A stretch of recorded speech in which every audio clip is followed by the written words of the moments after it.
Les gars, Manchester United de retour en Ligue des Champions. Oui, oui, vous ne rêvez pas, c'est réel. Ils ont battu Liverpool aujourd'hui 3-2 dans un match avec beaucoup de suspense. 2-0, après 2-2, au final 3-2. En plus, c'est un petit du club qui marque. Il faut savoir que United-Liverpool, c'est un gros derby, les gars. C'est un très gros derby là-bas. Et du coup, ils assurent leur place en Ligue des Champions. Bravo, bravo, bravo. Et s'ils sont de retour en Ligue des Champions, c'est aussi en grande partie grâce à Michael Carrick. Des fois, il y a des coachs, ils viennent, soi-disant intérimaires, et ils font du meilleur boulot que ceux qui étaient là titulaires. Dédicace à Amorim. Les gars, carrément, il a battu un record. C'est la première fois qu'un coach en première ligue, il bat toutes les équipes du top 6 en une saison. Il a battu City, il a battu Arsenal, il a battu Tottenham, il a battu Chelsea et Liverpool lors de la même saison. Et ça, c'était jamais arrivé. Donc United, ne jetez pas Carrick, ne soyez pas ingrat envers lui, même si à la base, il n'était pas dans les plans. Et qui dit Manchester United en Ligue des Champions, dit mercato, gros mercato. Les gars, Manchester United, c'est un des clubs les plus riches du monde. Déjà, c'est un club de première ligue, il génère énormément d'argent. Et au-delà de la première ligue, c'est un des clubs les plus puissants. En Asie, par exemple, ils ont trop de supporters. Donc United, ils peuvent avoir une puissance financière sur le mercato qui est pas à négliger. Après, c'est vrai, hein, ces dernières années, ils ont mal recruté. Ils ont fait beaucoup d'erreurs. Mais j'ai l'impression que là, ils sont en train de se stabiliser et ça peut devenir pas mal. Déjà, le fait de garder Bruno, parce que s'ils vont en Ligue des Champions, on sait très bien que c'est lui le meilleur joueur de Manchester United d'aujourd'hui. S'ils n'auraient pas été, il aurait pu partir. Mais là, déjà, il va rester. Et au-delà de Bruno, je pense qu'ils peuvent ramener des bons petits joueurs. J'ai pas de nom en tête, mais je pense qu'il y aura des belles rumeurs pour Manchester United. En tout cas, ça fait plaisir de les revoir au plus haut niveau. Ils vont finir 3e de Première Ligue, qualifiés en Ligue des Champions. Et on va voir ce que ça donne la saison prochaine. Mais là, on pourra plus rire, on pourra plus dire Manchester United.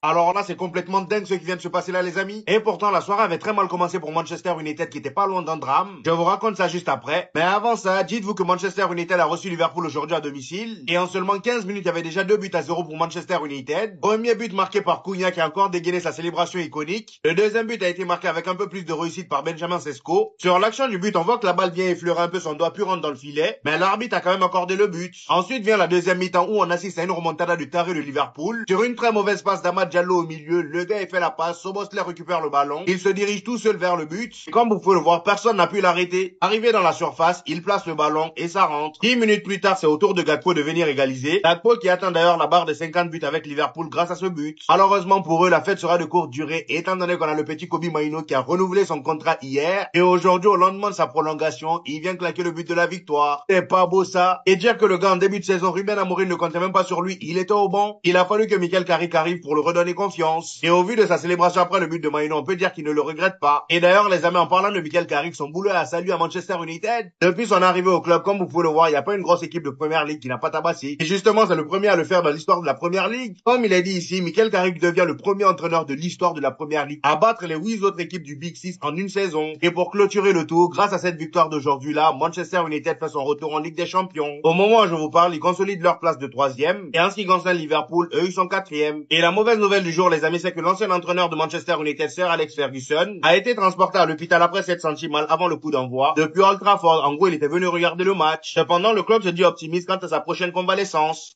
Et ton gros crâne tout lisse là, tu regardes pas les matchs ou quoi? Tous les week-ends c'est la même chose, il est là sur son banc de touche. Mais le titulaire! Mais le titulaire! Peut-être t'as pas les chaînes. Si t'as pas les chaînes, voilà, tu passes par Opti TV, Ben 10, t'as moins 10% sur la formule que tu veux. Voilà, le lien est dans la bio slot.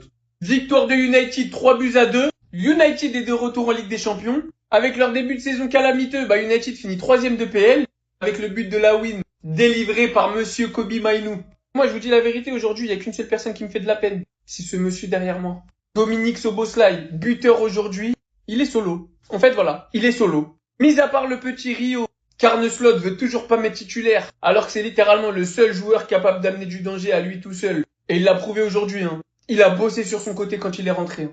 Mais en l'absence de Rio, Szoboszlai, il est tout seul. À Liverpool, pas un seul joueur n'a le niveau de ce monsieur. Ça commence à faire beaucoup trop pour moi. C'est un joueur que j'aime beaucoup, il sait littéralement tout faire. Et Szoboszlai, qu'on se le dise, si cet été il part, il va dans le club de son choix, il y sera titulaire. Peu importe le club, peu importe. Au PSG il joue, au Bayern il joue, au Barça il joue, au Real il joue, au Bayern, à City, il joue partout. Plus je vois ces matchs, plus j'ai de la peine. Il est là, il se démène défensivement, offensivement, il marque des buts, il fait des passes, il récupère des balles, il organise le jeu. Et personne, McAllister aux absents, Gravenberch absent. Et en vrai, 3-2, hein. Mais Liverpool peut s'estimer très heureux que Lamine s'il leur donne un but pour revenir dans le match. Parce que la victoire, elle est plus que méritée. Non, moi j'attends qu'une chose. On parle beaucoup de Bruno à juste titre. J'attends de le voir de retour en Europe. Parce que les comparaisons avec De Bruyne, ça va bien. Sauf que De Bruyne, ce qu'il fait, il l'a pas fait qu'en PL. Donc j'ai très hâte de voir ça. Vous savez pourquoi il fait ça? C'est le joueur le plus maudit de l'histoire. Qu'est-ce qui s'est passé aujourd'hui? United Liverpool, match de malade, je me suis régalé. On est à la première mi-temps. Matheus Cunha qui fait un signe pour Bruno Fernandes. Regardez bien ce qu'il fait. Il fait un 2 et un 0. En référence à quoi? En référence au record de passes décisives en première ligue qui sont à 20. Là, Bruno, il en était à 19. Et Cunha, il lui fait ça juste après une action. C'était sur l'action du 2-0 où c'est Bruno qui met une remise de la tête pour Sesco. Sesco qui réussira à finir l'action, sauf que le gardien l'a touché avant. Donc pas de passe décisive pour Bruno Fernandes. Donc pas de record pour Bruno sur cette action. Et quand je vous dis que ce mec est maudit les gars, c'est parce qu'il a créé plein d'occasions pour ses potes. Plein d'occasions, mais ils sont bicraves. Surtout cette occasion de Casemiro où Bruno Fernandes, il la dépose sur sa tête. Sur sa tête. Le mec, il est tout seul. Il est tout seul, il la met dans les bras du gardien. Oh, il abuse, les gars, il abuse. T'as l'impression qu'il y avait tout qui était contre lui aujourd'hui. Carrément, à un moment, Bruno Fernandes, il s'apprête à faire une contre-attaque, il se fait bloquer par l'arbitre. Il se fait bloquer par l'arbitre, il se prend un coup de physique par l'arbitre. Le record, c'est pas pour aujourd'hui, mais pourtant, Bruno Fernandes, il va battre un autre record. Il a créé 120 occasions en Première Ligue cette saison. C'est le plus grand total depuis la saison 2003-2004 chez Manchester United. La saison n'est pas finie. Il reste encore des matchs à Bruno pour pouvoir péter le record de Thierry Henry et de Kevin De Bruyne. Maintenant qu'United est virtuellement qualifié en Ligue des Champions, Bruno, il va encore plus pouvoir s'amuser sur le terrain, il va encore plus pouvoir lâcher prise, tenter des passes dangereuses, tu vois, et aller chercher ce record qu'il mérite, parce qu'il fait une saison all-time. Pour vous, ça, c'est peut-être rien. Moi, tout ce que je vois, c'est de la classe, de l'élégance, mais surtout de l'amour du club de la part du coach. Un coach qui aime le club. N'oubliez pas, hein, ce mec-là, c'est un intérimaire de base. C'est un intérimaire. D'un pauvre petit intérimaire, ancien grand joueur du club, a tout simplement une évidence. Aucune équipe de Première Ligue n'a pris plus de points que United depuis la prise de fonction de Carrick. Pas City, pas Arsenal, pas Liverpool, pas Chelsea, pas Aston Villa, personne. Carrick a gagné Liverpool, Chelsea, Aston Villa, Arsenal, City. Et pour la première fois depuis 10 ans, United remporte 2 fois le derby en Première Ligue. Il qualifie United en Ligue des Champions. Il a tout simplement remis un joueur au goût du jour. Kobe Mainoo. I used to dream of time like this. Il en vient pour se prendre à Mick Mill. Il croit qu'on est dans Dreams and Nightmares. Je rêvais de moments comme ça. Kobe Mainoo qui marque le but de la win et le but qui envoie Manchester United en Ligue des Champions. Et quand on se rappelle comment Mainoo avait été traité par Amorim, bien sûr que les supporters de United ne peuvent que jubiler. Kobe Mainoo le premier. Il a free Mainoo et aujourd'hui il emmène cette équipe en haut. J'espère qu'United ne fera pas l'erreur d'aller chercher un grand coach cet été, fera confiance à Carrick et le laissera faire toute une saison complète. Parce qu'il a prouvé qu'il le mérite et que c'était un très bon coach.